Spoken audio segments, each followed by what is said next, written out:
And welcome once again to the Liberty Lounge. I'm Johnny B. I'm sitting with these two, as I called them last episode, knuckleheads. On my left is Jared of Guns and Gadgets. Jared, what is your least favorite gun that you own currently? I still have my Lorson 25 cal. It was given to me years and years and years ago. It's one of those ones that I threw in the back of the safe because I can't run a mag without it jamming 6 or 7 times. It's just a piece of trash, but I still have it. Hot garbage. Yeah. Anthony, what's the worst gun you own right now? People are gonna get mad at me again, but the Keltec Sub 2000. Still staying with the Keltec. I need to get rid of it. That's worse than your Bear Creek? Oh, the Bear Creek isn't technically a full gun. It's just the upper. But do you even qualify the Bear Creek as a gun if it doesn't even like stay together?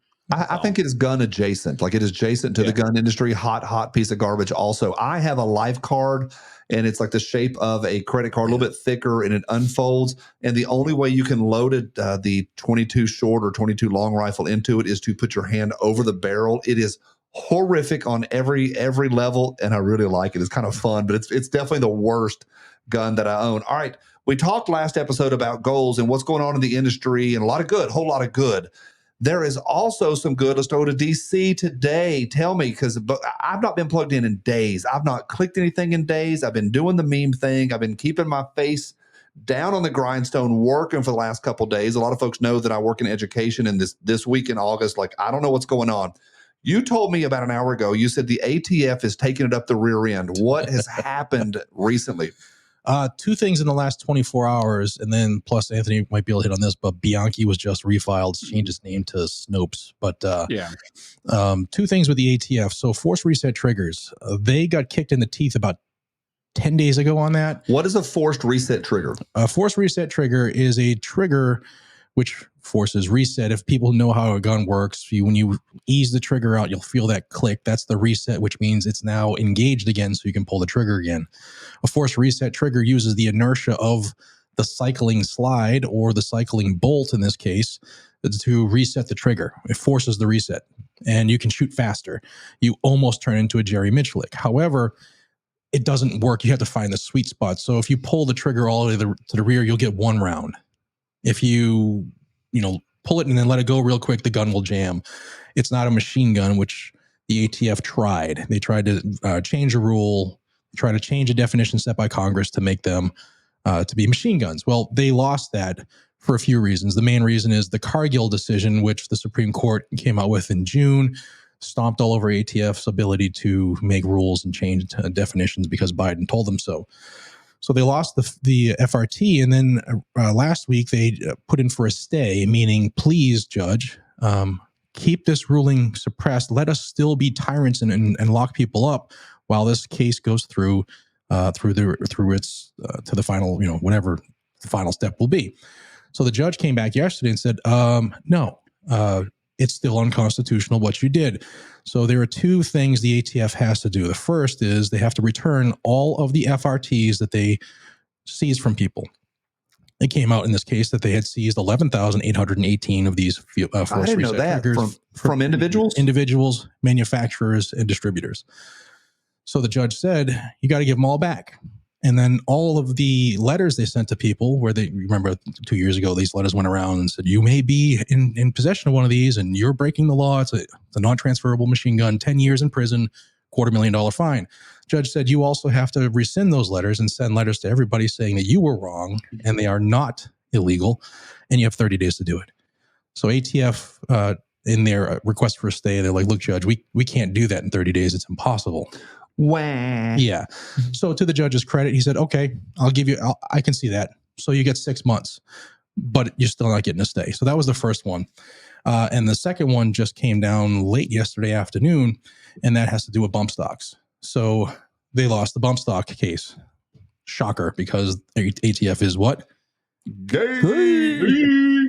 So they have to give them back.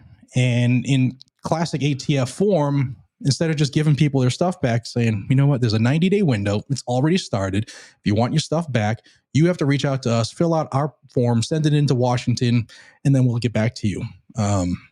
Yeah. 2 big losses, though. 2 big L's to the ATF. Let's go. I do have some questions about that, but I want to hear the Snopes case first and kind of get a feel for what's going on with the ATF getting pummeled lately. Anthony, this new case, the Snopes case, what is it?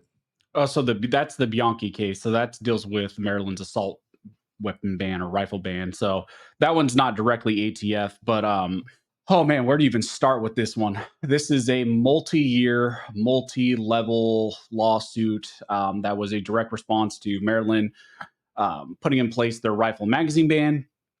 It's gone up and down multiple times through the Fourth Circuit. Before Bruin, it was in the Supreme Court seeking Supreme Court review as well. After they issued Bruin, it was remanded back down to the Fourth Circuit. The Fourth Circuit in 2020, December of 2020 to be exact, had a 3-judge panel hearing on that case in light of Bruin. And then they sat on it for 13 months, but come to find out that was because the Fourth Circuit en banc panel was essentially preventing them from issuing any positive 2A decision. And then they took the case out of the 3-judge panel's hands. And the Fourth Circuit en banc panel held hearings on it and all that. And the team over at SAF and FBC at that time tried to jump the line and wanted the Supreme Court to step in early and issue a merits decision. But the Supreme Court at that time wasn't interested. So recently, the Fourth Circuit en banc panel issued their decision, and it's horrible. It does not look at text, history, and tradition really at all. What they rely on heavily is saying that AR-15s and other semi-automatic rifles are useful military service, that they are militaristic weapons, and inherently they are dangerous and unusual. And as dangerous and unusual firearms, yada, yada, yada, we can put whatever. But it's great because it's just such it's the worst type of analysis you could perform if you wanted to avoid Supreme Court review. Like if you really wanted to skirt the line, you would be like, okay, I'm going to faithfully apply Bruin, but maybe I'm going to use historical analogs, appropriate historical analogs, but I'm just going to look at them in a different way. They decided not to do any of that. They just ran with their own old test. They said that Bruin did not change any of the Fourth Circuit's precedent. And so now that we were actually waiting for it last week because the team over SAF told me that they were getting ready to file it, but then they had some other stuff happen. So they finally are seeking Supreme Court review. And what's so awesome about this is, one, it's a final merits decision, which is what the Supreme Court this whole time has been saying that they need to review a rifle ban. So either they're people of their words or they're not. And then also the analysis that the Fourth Circuit used is wholly not correct. It is so misaligned with Bruin. And then also the fact that this has been a case that was GVR'd by the Supreme Court before, so they're very familiar with it, and they're familiar with the shenanigans of the Fourth Circuit in light of Bruin. So a lot of positive things happening. If I will say, out of everything though, if the Supreme Court wants to get out of reviewing this case, they could move the goalpost and say, well, we don't have a circuit split. There's always out there, and the Supreme Court does not have to review anything that they don't want to review. And especially coming into this election year and coming out of the election year, who really knows what's going to happen with the make of the Supreme Court? Because as we've all heard, Thomas and Alito are talking about retirement. So who really knows? I would hope that if that was the case, if Thomas and Alito were thinking about retiring, that they would take a case like this before that. But yeah, especially since they've already had it. They told the Fourth Circuit, like, you did it wrong. Go back and redo it based off of Bruin. And they basically told the Supreme Court, piss off. And now it's back before. Well, now hopefully it'll be back for them. It's going to be up. And you had 5 dissenting judges in the Fourth Circuit pretty much calling out their colleagues saying, what are you guys doing? You're not even acting like you're trying to follow what the Supreme Court said. So that was also very interesting, where you had dissenting judges just outright, and that's happening a lot, even in the Ninth Circuit, where you have some of these judges calling out their colleagues, like, you guys aren't even pretending to want to respect the Second Amendment anymore. Yeah. So, all right, there's a lot of good going on, and sometimes it feels like we are having to fight these little micro battles here and there, but sometimes it's good to get the big battles won also. I want to say this, and like, I get it. I am pro freedom. You cut me, I bleed red, white, and blue. I am pro Rocky, and I am pro Goonies, and I am pro Wolverines, and I am pro all things USA all the way. However, bump stocks and FRT triggers are dumb. How dumb are they? Bump stocks are dumb. Talk me through it. They range toys. Like, that's what I consider them. And then some people might take it serious or be offended by that, but this is America and you don't have to think the same way. But the reality of it is, it doesn't matter what the device is. The ATF doesn't get to regulate accessories. They don't get to tell us how we can use this truck because they don't like it anymore. They're not Congress. We have a Second Amendment that was here before we became a country. It's pre-existing. The Constitution just recognizes it and enshrines it. So ATF, they've been doing this for a long time, not just this administration, not just Trump, but for a long time. They've been trying to run the country how they see fit when it comes to gun control by administrative ways. And who cares what they think? I don't care what they think. The ATF for the 15th time is gay, but I will say, I think bump stocks are dumb.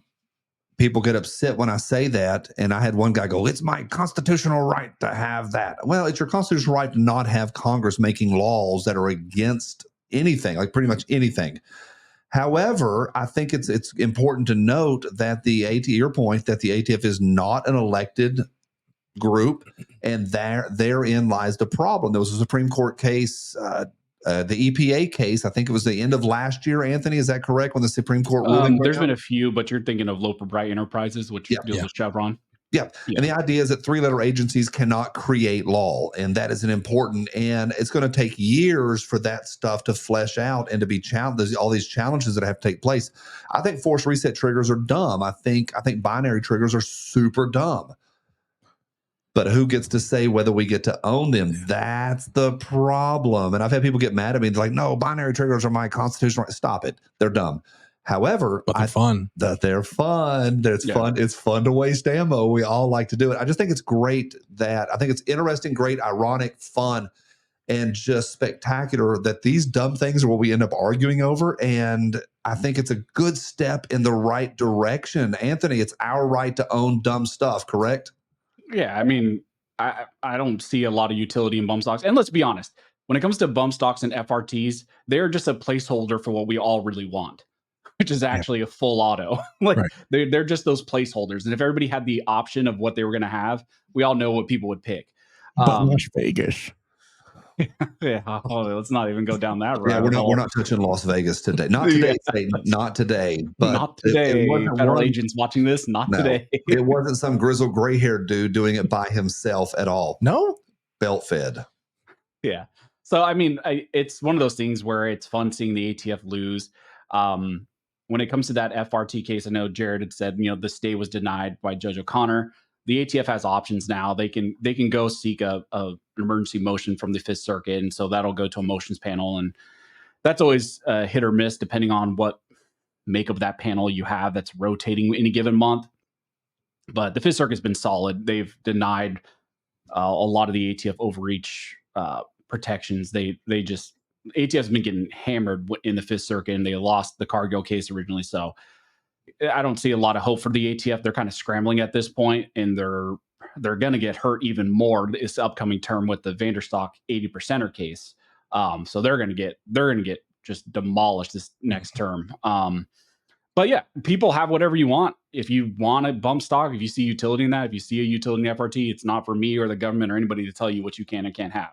So yeah, but like Johnny, I don't see a lot of utility in a bump stock, and I don't see. Have you guys heard of a lot of people scrambling now to go out and buy them? Like I don't really. I haven't seen a company go start selling them again yet.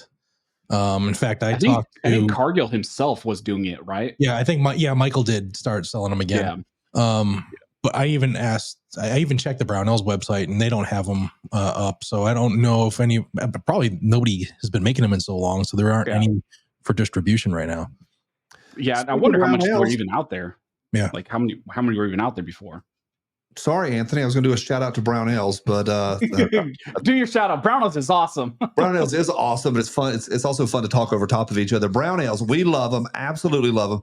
Anthony's losing his crap over here. However, I will say Brownells is one of our sponsors of today's episode. They have everything. We don't know if the FRTs are back on their website. They got everything else, absolutely everything else. You go to Brownells, what's one of the first tabs you go to? I always go to the sale. Go to the sale. Me too. I am all about the sales. Yeah. They have ridiculous sales. I really do. And I think that is an important point. Anthony, you love the sale tab? Who doesn't love sales? Yeah. I Plus find coupon things that I codes. I find things that I don't know that I need. I'm like, do you need more Glock mags? Yes. 30 seconds ago, I thought no, but now give me a half dozen. It's Brownells. We love them. I can't tell you where to go, but I bet you can find a big thank you to the folks at Brownells. We want to thank the sponsor of today's show, Patriot Mobile. For 10 years, Patriot Mobile has been America's only Christian conservative wireless provider. And when I say only, trust me, they're the only one. Patriot Mobile is a new supporter of the Liberty Lounge, and we are proud to partner with them. Patriot Mobile offers dependable nationwide coverage, giving you the ability to access all 3 major networks, which means you get the same coverage you've been accustomed to without funding the left. When you switch to Patriot Mobile, you're sending the message that you support free speech, religious freedom, the sanctity of life, the Second Amendment, and our military veterans and first responder heroes. Their 100% US-based customer service team makes switching easy. Keep your number, keep your phone, or upgrade. Their team will help you find the best plan that meets your needs. Just go to patriotmobile.com/liberty or call 972-PATRIOT. You can get free activation when you use the offer code LIBERTY. Join me and make the switch today.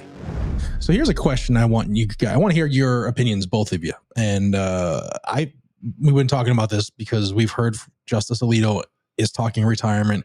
Clarence Thomas is considering retirement.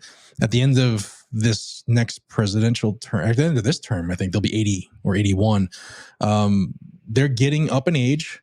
Obviously let's assume that we have a Republican in office. I think at 81, they should probably consider running for presidency. You think so? No.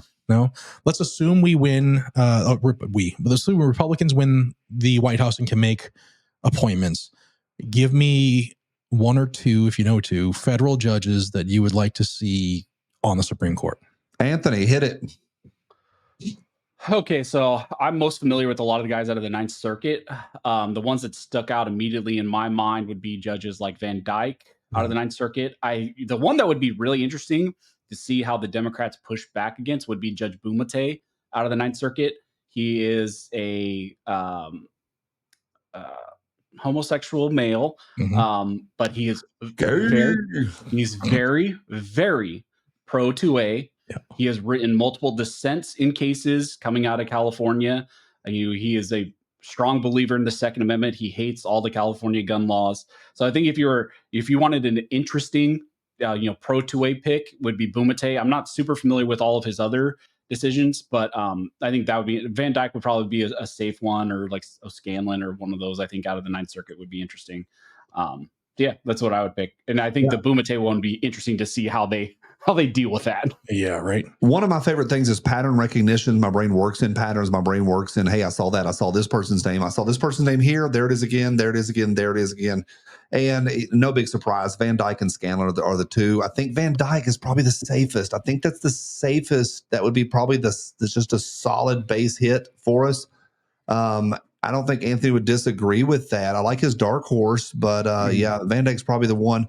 I don't know how many viewers are going to find this remotely interesting. This is like the most obscure conversation ever. Hey guys, what's your most favorite federal judge? That's a good point, because most people don't, but these 2 judges will change things for the next several generations. So more people should have a knowledge of this stuff.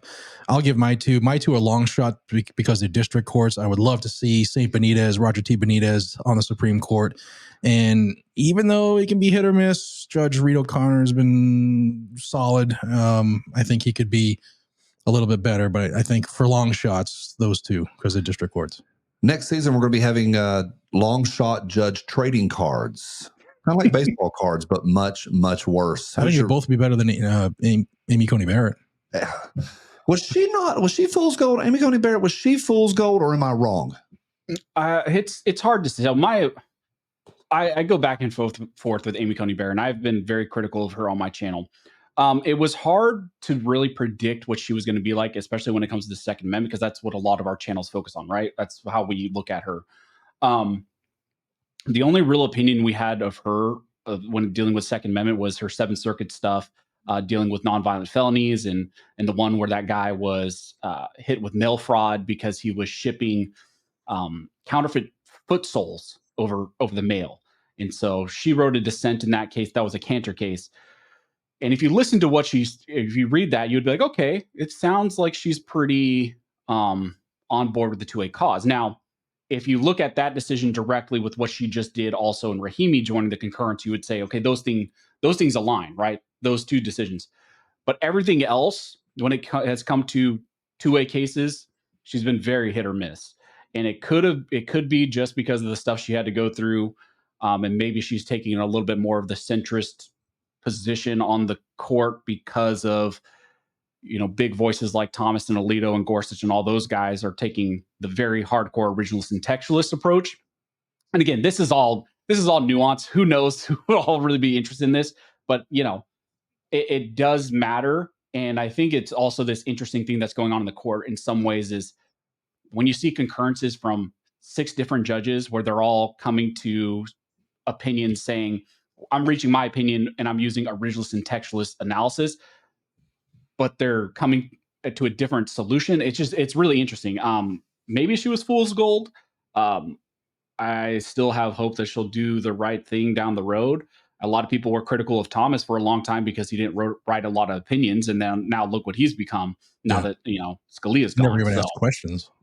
Yeah. Yeah. Or maybe she's a complete rhino piece of crap. I don't know. Time will tell. I think the real answer, and Anthony just hit on it. Who do you want as another judge? I want to clone Clarence Thomas. That dude he's got some balls on him. Yeah. All I can think about it. I know we talked about going to Knoxville on the last episode. All I can think about is that schnitzel. Sorry. Are you thinking about schnitzel? Yeah. We had some great. You said you were hungry. I'm starving, dude. I am starving right now. This is a hard-hitting episode here. Apologies to Patriot Mobile and Brown Ales for sponsoring this nonsense. We're talking about judges that no one knows. That Amy Coney Barrett is a piece of crap, and schnitzel because we're both hungry. Last episode, we talked about how sticky this table is, and we still haven't cleaned it. And I'm telling you, I smell a Pulitzer, Anthony. Let's do this instead. Instead of obscure judges, let's talk about your guys' favorite creators. Because I remember there was a while back, I did an episode of like my favorite gun tubers, like the guys that I watched before I became a gun tuber and the guys that I still watch. And a lot of people didn't really like my list. So I'm curious, I want to throw it because we just spent a lot of time with some of these guys. Who on your list do people not like? And you check any creator that people love, there's going to be a few detractors, but as a whole, you got like a lot of feedback towards negative feedback. I think it was just like my ranking of like my top people. Because we all vibe with different guys, differently. Like some people still really like Nut and Fancy, and some people, he's Nut and Fancy's got his rabid fans. Like some guys, are really in those camps.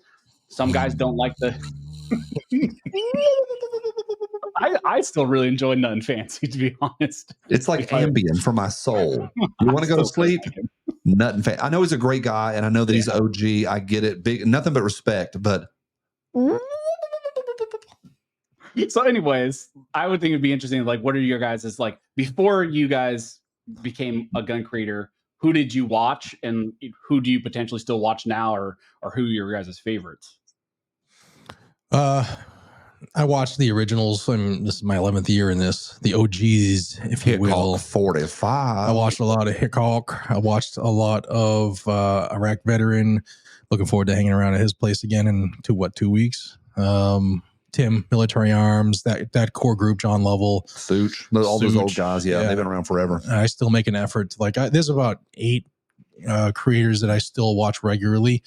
Obviously everybody on this show, but Guns and Gear, TGC, Honest Outlaw, stuff like that. Like Coleon Noir, those are the folks that I'll watch regularly because I still find value in what they're doing and how they do it. Like I learn something still when I watch that core group of 7 or 8 people that I watch every day.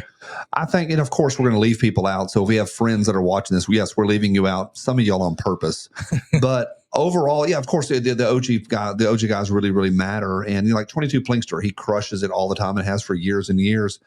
for me, who today I think has leveled up, and we're a different audience than the kids. The kids are watching admin results, and the kids are watching Kentucky Ballistics blow stuff up. Love the guys, love, love, love. No, zero disrespect.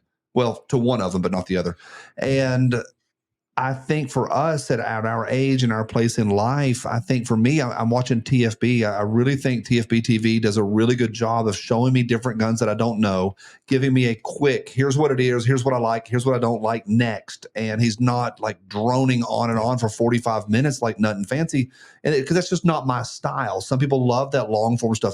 Some people want to hear Ian McCullum at Forgotten Weapons read the phone book. And long form is not the way to my heart. James Reeves will at TFB will bring you in like he did that series last summer with Thunder Ranch Clint Smith. And he had every rifle that's ever been in service in the U.S. Army, every one of them from the beginning to today. And they went through them, shot them, quick opinion next, quick opinion next. And that's really, really cool. And that's a different style than that heavy cinematic stuff like Lucas Botkin is doing on social media and on his YouTube page. So there's the cinematic thing that the younger people are really enjoying. I'm enjoying a little bit faster and getting some new information. I think they're killing it.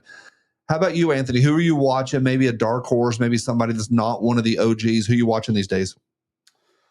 I still watch a lot of it's hard. And you guys know, and we're so in the world that it's hard to catch up with everybody and watch everybody. Before I got into YouTube, I was a big John Lovell guy. Then I got over it. He totally got over it. Anthony, John Lovell, if you happen to ever see this, just before we pressed record, Anthony was like, that John Lovell guy, I'm out of there. Warrior poet. He a warrior poet. No, John's awesome. And before Johnny cut me off, I was going to say, actually, now I've got to meet John, he's an amazing person. And a lot of people actually don't know, like the Armed Scholar name was kind of a play off because John, the Warrior Poet Society and all that stuff. When I made my horrible YouTube Google account before you even knew that the channel would take off, I picked a random name and it was that. I don't really know who would be a dark horse that I watch now. Probably Johnny B. I don't know if you guys ever heard of Johnny B. Like, I like his channel. It's funny. It comes from a different angle. He's kind of, I heard, he'll take money and do those types of things. But, I think he just now. Yeah, he just really wants this Staccato, sponsorship. So, I mean, can't blame him. So today's episode is not brought to you by Staccato, but it could be. It could be. Yeah, I mean, who's also, I think about this a lot. Like, who was the creator you guys met in person for the first time and you were like, pinch me, like that, or you were surprised by meeting them? And also, maybe who was the person you met in person and you thought, this person is actually cooler in real life than their persona or whatever online? I can wear this out. I've got several. When I first got to go sit down and meet Clint Smith, I don't know if Clint would not call himself a creator. He would call himself a teacher, but sitting down in his classroom, I'm just chills, like unbelievable chills. 2 weeks from tomorrow, I'll be back in that classroom and I am so freaking excited. One of the creators was a little different in person, and I was intimidated the first time I met him was Guns and Gear, and I'd seen him, and then all of a sudden, bang, we're at the IV-88 shoot, and I'm with TGC John Patton, and we go in to get out of the sun. We go into this MRAP. There's an MRAP just sitting out there that kids can go in and out of, and we went in just to find some shade, and Mike climbed in with us. It's enormous in there, and he jumps in. They start talking. I'm like, I am sitting in an MRAP with Guns and Gear, and they just talked. He just said, he shook my hand, said, hey, and went on with his business. And now that we're personal friends, he stayed at my house 2 nights ago, hung out in your house 2 days ago, and we're personal friends. He is, because he when he's in business mode, standing out there at the lake, Guns and Gear is all about the guns and the gear and the serious, and here's the information. In person, he's really silly. And we sat on my couch and laughed until we cried the other night. He's cool on camera. He is much cooler off camera because he is two separate, and we're all different in person. But that's my two, Clint Smith and Guns and Gear. The first one that I met that kind of like, oh my God, there's Tim from Military Arms Channel. It was the first event I went to. Tim strolled in the tent during lunch, and I was like, you know what? This is my opportunity to go meet the guy. And he was like, oh, I know who you are. I watched your channel. I'm like, get the hell out of here. So that was pretty cool. That was years and years ago. And then like like Coleon is cooler than I ever thought he would be when I first started to meet him and hang around with him. It shows he's a really, really cool dude. But yeah, I mean, Mike and John Patton, like we like shooting Sean. Like these guys, I will, if they called right now or in town, I'd stop everything I was doing. You stop everything. And I mean, like Legally Armed America, Paul. Yeah. These guys are a lot of fun. Paul. He likes what? I heard he likes eggs. He does like eggs. We hung out. He stayed in our house the other night. And like, here's the deal about Paul. Legally Armed America, Paul, y'all check him out. He is old and decrepit. And so he's got to keep his, he really does. He has to keep his calcium up. We ran out of Metamucil in the house, and we ran out of Ensure to keep his protein up. And, you know, in the morning, we have to shake him gently to try to get him up. And he just kept saying, hey, what are we having for breakfast tomorrow? Can we get some eggs? And about the 16th time he asked about breakfast, I realized he's serious. And so we're hammering him like, dude, I've got all sorts of stuff in the fridge. We're good to go. And he's like, but are there any eggs? And I was like, nah, there's no way he's serious. And then like it goes on all damn day. It is like midnight. We're coming back from the German Schnitzel restaurant, and we've all had a couple Coca-Colas, and we're giggling, laughing, having a great time. And lights are flipping off. We're all going to our separate bedrooms in the house. And all of a sudden he's like, hey guys, before y'all go to bed, where do we stand on the eggs? And I'm like, holy crap, who am I hanging out with here? The bottom line is this: these guys are fun to hang out with. I would drop anything to hang out with these guys. There's some really, really good channel. Anthony, answer your own question. I think the one that surprised me the most is Mr. Guns and Gear, and he's gonna watch this. He watches everything. He watches everything. He'll watch it before it's released. Somehow he got a hold of it before it was even released. Shocker. I he's the one that surprised me the most. I think the first time I met him was the very first Gundies in Uvalde. Very intimidating. You guys know, like, you know, he's very stoic in some ways when you first meet him. But he's also one of those guys, the more you get to know him and the more time you spend around him, that's when like the silly, the jokes and the onion, you know, starts to peel, and just the enigma that is Hi Mike. Just like I even just saw Johnny, your episode you did with him where he talked about being a jazz dancer and all that. I was like, what? Like, jazz and hip hop dancer. He goes, I was like, because he's so darn serious. You know, I have a dance background, and you were behind the tripod. You know, I have a dance background. I'm like, I'm not buying it. You know, you can't poop a pooper. You know that whole idea. Like if somebody is a classic shooter, you can't bullshit them. Bullshit. And I'm like, no. He goes, no, I'm serious. Of course you're serious. The camera's on. He's going to be serious. He goes, I have a dance background. I'm like, what is it, like exotic? Haha. Where's the joke here? He goes, no. Jazz and hip hop. And you're behind the camera. You die. Like we have to resuscitate you. Yeah, Anthony, he has a jazz background. Jazz hands. Yeah. And then the other stuff, he was like, you know, I used to golf. Like I'm actually was a very good golfer. Yeah, you're like, Division one golfer. Yep. And just quit. And so yeah, Mike is one of those guys. When I first met him, I was very intimidated, but then it's like cool to get to know him more and more, and then joke around with him and hang out with him at these events. My wife loves him. She thinks he's like the coolest guy in the world, and she thinks he's hilarious. And I think the other one that was kind of like a pinch me moment was, of course, Coleon. When I first met him, got to know him, and get to talk back. He's also one of the nicest guys. He's one of those guys. If I send him a text, he makes sure to text me back, even though I know he's crazy busy. So he's just as cool, if not cooler, in real life, and when you get to see behind the veil. And then John Lovell, getting to know John Lovell and, you know, hang around with him, he's awesome too. So I think almost everybody, for the most part, is cooler in real life than they are on YouTube. But there are some that almost. Almost. Yeah, there are some creators that are no fun at all to hang out with at all. Paul. We may do that. Paul. Yeah. His eggs. I think for me, you know, y'all talking about Coleon. The first time I saw Coleon Noir, he is beyond our industry, and he's in people's homes on the TV all the time. And I met him one time and just walked up. Hey man, I'm Johnny. I said, hey man, good to meet you. And he goes, Johnny B. And I was like, what? He goes, dude, I know you. And I'm like, I just love this moment right now. I'd like to thank my mom and the Lord. Also, the one that I'm surprised that you guys didn't mention is for this show, we went to T-Rex Arms and hung out with Oh, yeah. Lucas and Isaac Botkin. And holy smokes, I found them to be engaging and polite and hospitable. And like they just brought us in, they wrapped us up verbally. And it was just awesome. They had gifts for us, and they were just so freaking cool to our brand new little podcast. Yeah. We've only gone a few months, and we go to Middle Tennessee to hang out with them. And I found Lucas to be remarkably engaging. Yeah, it was definitely a good time. He was more engaged than I ever thought he would be. It made it a very enjoyable.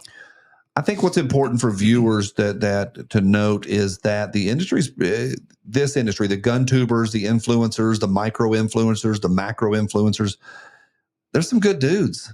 Like they really are good guys. There's some gals that are really good at what they do. Also, it tends to be mostly dudes, but guys that love this country and that are off camera even better than they are on camera as far as being patriots, because this industry is full of zealots. Not always, but there's a continuum in the manufacturing and the selling. Some guys are just selling guns to feed their families. But as far as the creators, I had somebody in the industry who works in marketing in the industry sit me down one time and they're like, "Why are you guys so fired up about Tim Kennedy?" I said, "Well, number one, because he is." Anyone? No one wants to touch that one with a 10-foot stick, but the answer is gay. Why? Because of Double Check. The company he works with is called Double Check. Chase that, write it down. You can quote me on that. Tim Kennedy is gay because he works with Double Check.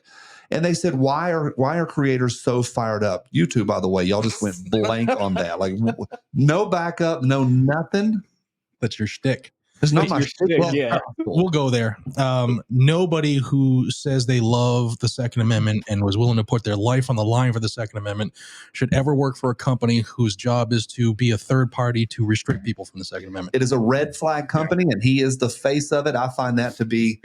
And we've talked about this on the podcast too. Like even his recent statements, and I know we all love John. John Lovell had him on his channel recently, trying to give assistance to Tim. To walk back some of those statements that he made, and he just doubled down and made statements that were even worse. He said that statements like in the text of the Second Amendment, a well-regulated militia meant government regulations, which is factually incorrect. It's historically incorrect.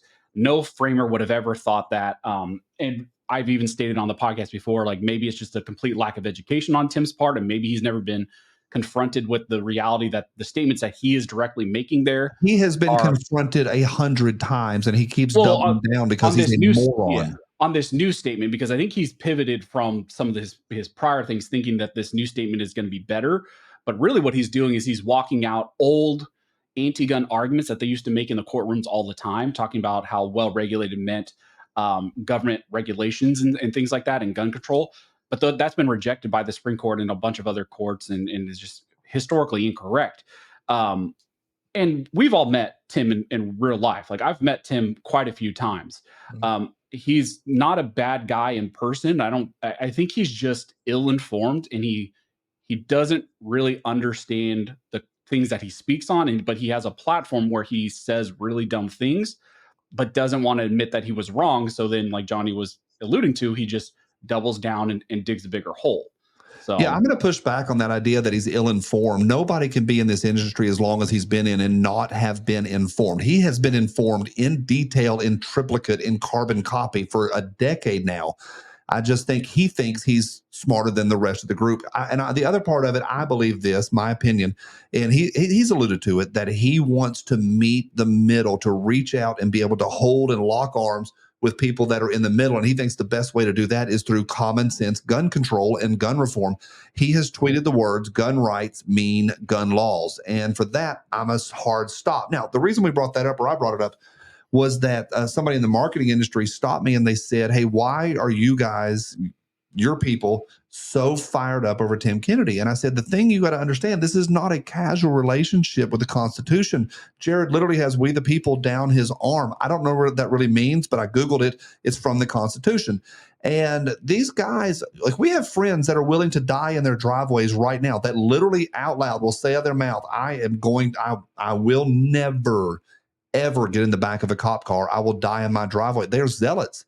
You have people that are passionate about their vapes and their vape flavor. We have people that are a little bit passionate about their favorite Netflix TV show. We're not talking about passion. We're talking about zeal and zealots that are willing to do whatever it takes to defend this Constitution. And I think it's refreshing for me, and I think important for viewers to note that these guys that produce the gun content, on the whole, as a whole, are deadly serious about protecting our rights. Some of them have fun, some of them are funny, some of them are silly, but when it comes down to brass tacks, they freaking love the Constitution. Yeah, and they should, because they have a business based off a constitutional right. I mean, I've met Tim a few times, and we never really talked about it because you're not going to win that conversation one way or another. He's been approached. He's had that opportunity to say something different, and he just, for his reasons, he does what he does. And that's not me. I'm an absolutist when it comes to the Second Amendment. I am a constitutionalist. I'm not Republican or Democrat. I'm a constitutionalist. If it says it in the document, I'm for it. If it's not in the document and government made it up, I'm just not for it, period. Anthony, let's talk about creators here. What is a new creator? Somebody that's fairly new, not the OGs. What's somebody you've been watching? Has there been anybody, even if it's not in the gun industry, somebody that has caught your attention? Where are we headed in the future? I don't know. I don't watch a lot of new gun content, and that's probably just because I'm maybe a little out of touch. Like PSR and all those guys are awesome. Like, obviously what they do is awesome. And I think they're coming at it from a completely different angle, getting new people interested in firearms, which I'm all for. Outside of the world of gun content, I watch like a lot of Sam Sulek, like bodybuilding stuff. Like, that's fun. I don't know why. Kind of going back to the Tim thing. I mean, I know that we were at an event a while back, maybe a couple of years ago, and there was being floated around where he wanted to give a lecture to, I think, a group of us about his position. And I think everybody said, no, thank you, because we didn't want to hear, because the whole premise, I thought, was to him to rationalize whatever it was that he said. And I think that's the problem, like, especially with some companies, is they still are allowing that to go on instead of just the direct pushback from certain companies and saying, like, hey, we don't agree. Our values don't align with what you said. And so maybe there hasn't been the pushback that way. I get what Johnny, you're saying, like, he's been in the industry long enough to where he should know better to not say those things. It moves the needle. Moves the needle. And I think it just, unfortunately, companies are not willing to, not saying that I want him to lose sponsors or anything like that, but there just hasn't been enough pushback from the companies that he represents to say, like, hey, the things that you're saying don't actually align with our core values. And I think that's where in the last episode, we talked about why Goals was so cool, because you had companies going there first and foremost to support the Second Amendment. It was outside of just the monetary value that they were going to get, because we didn't really know what the show was going to look like. They just wanted to support GOA and the Second Amendment. And I think we're moving that way in the community, which is important. But that was a long diatribe to try to think of a new creator also. Yeah, I was going to say, like, my next comment was going to be, like, I try to steer away. Okay, we've popped Tim Kennedy. Everybody says he's really cool in a lot of ways. He's done a lot of cool stuff. He jumps out of airplanes. He gets punched in the face in the UFC, whatever. There's an area that needs to be addressed. We addressed it. I tried to say, hey, how about we talk about some new creators and, like, do some shout outs to some smaller guys. And Anthony goes, no. Back to Tim Kennedy. Thanks, Anthony. You try to steer the show, it doesn't happen. Jared, Johnny, you like Tim? You like talking about Tim? Jared, I'm going to try to ask you about a smaller creator, and I'm going to challenge you to actually answer that question. Smaller creators that you think are doing good. So I was watching the Lance Armstrong podcast. No, I really enjoy, he's a personal friend of mine. I really like the wish.com version of Mr. Guns and Gear, Tiberius Gibb. Like he's got a solid channel going. He's a great human being. You guys, if you've been to industry events, you've probably met Steve. He is like he's the salt of the earth. Like he's a God-fearing, great human being. Tiberius Gibb is an up and comer. Like if this was a stock market, I think right now you're getting Microsoft at $1 a share with him right now. He is going to grow. He's fantastic. I think he just hit 50,000. So he did 50,000. Tactical Considerations. Mike continues to crush. Like he's hit some milestones, but he's still, a lot of folks haven't found him yet. And it's solid information. For me, I like Mr. Big Kid out in Knoxville. I think his photography is some of the best. A lot of times I'll get on his Instagram and just look at the guns. Mr. Big Kid, I think, is fantastic. There's a lot of gun tubers out there, hundreds and hundreds and hundreds, that do a lot of good work and are funny. Our friend Randy Reviews It. He has said some funny stuff. He has he doesn't have a huge production value. It's just a guy in a garage like a lot of us.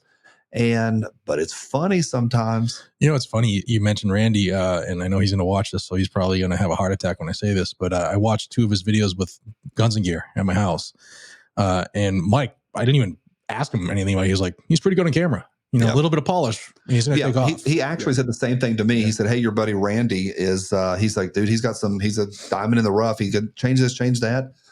But it's interesting to see that it's so important to get this message out. Whether it's how to shoot, how to load, how to clean, how to love your country, how to fight. Anthony Stuff teaching us information that we need, and that folks work really, really hard to get this stuff out of there, out to people. All 3 of us have worked for years and years and years doing this. I mean, I'd say between the 3 of us, we're pushing 25 years of experience maybe doing this total. I don't know, but it's a lot. It's a whole lot. I want to end with this question. As y'all have both gone through this journey, and myself, that we have gone through this journey, where are we at in the industry? Not overall, where are you at in the industry? Do you think you're being effective? Do you think there's more meat on the bone? Is there areas you can change? What's next for you, Jared? I definitely think I'm being effective. My goal is to teach everybody about what's actually going on. And I'm getting people in my comments regularly, like my speech at Goals the other day about how many people in each state aren't even registered to vote and they call themselves gun owners. I've had about 50 people say, just from hearing you, I've registered to vote. So that shows me I'm having an effect. There's still a ton of work to do, because you still have people that don't even know anything about a pistol brace rule. There's millions and millions of gun owners who have no clue about a bump stock ban. And that has to change. Everybody needs to be a little more plugged in than they are. Anthony, where are you at with your channel? Are you being effective? Can you grow? Is there meat on the bones, or are you at the end? No, I think there's so much to still do. But it is kind of cool to reflect, like even coming off of Goals, like Jared said, to see the impact we've had. 4 years ago, when I started the channel, there were no real other legal channels. I mean, there was myself, Jared, and Coleon Noir. Now there's a whole legal panel of creators, and it's cool to see that, like, I was on the forefront of that and opened up avenues. Like, and Jared knows this too. Like, once you create a lane of content, it makes it easier also for others to come up, because you build that audience and you get people interested in those topics. So it's really cool to see that has grown in our community and has opened up that avenue for people, other creators, to do that and give that information to people. And there's always room to grow. One of the things I've been thinking about doing for a while was, of course, to still have the two-way channel, but then to try to pivot into talking about some other freedom topics in the legal realm that's not just pure firearms and gun related. So I've bounced around the idea for a long time, like having a second channel where we, do legal stuff, but in other areas outside of firearms. And I've talked a little bit of some of those things on my channel, and people seem to really like that, but I've thought about doing a secondary channel for those things. So always room to grow, always things to change. And it's, but to think 4 years ago when I started the channel, if I knew I was going to be here, I would tell you you're lying. I'm very blessed to get to have friends like Johnny and Jared and all the other guys I've got to meet and hang out with. So not Johnny. Johnny's kind of whatever, whatever. Johnny's the one that's going to help you survive in the apocalypse. And we're not talking about that today. Get behind me, Satan. Yeah, I think we're in a good season as far as gun tubing. I think YouTube is probably going to kick all of us off maybe sooner than later. Just go to Rumble. Just go to Rumble, because there's 7 people there. But I think it's interesting to see your all's progression in this, and to be able to hang out like we've done the last couple of weeks with guys. And it's just been really, really cool to see people trying to push this message forward. All right, we are at the end. However you found us, I'm glad you did. On behalf of Anthony, the Armed Scholar, and on my left is Jared of Guns and Gadgets, I'm Johnny B, reminding you that the ATF is good.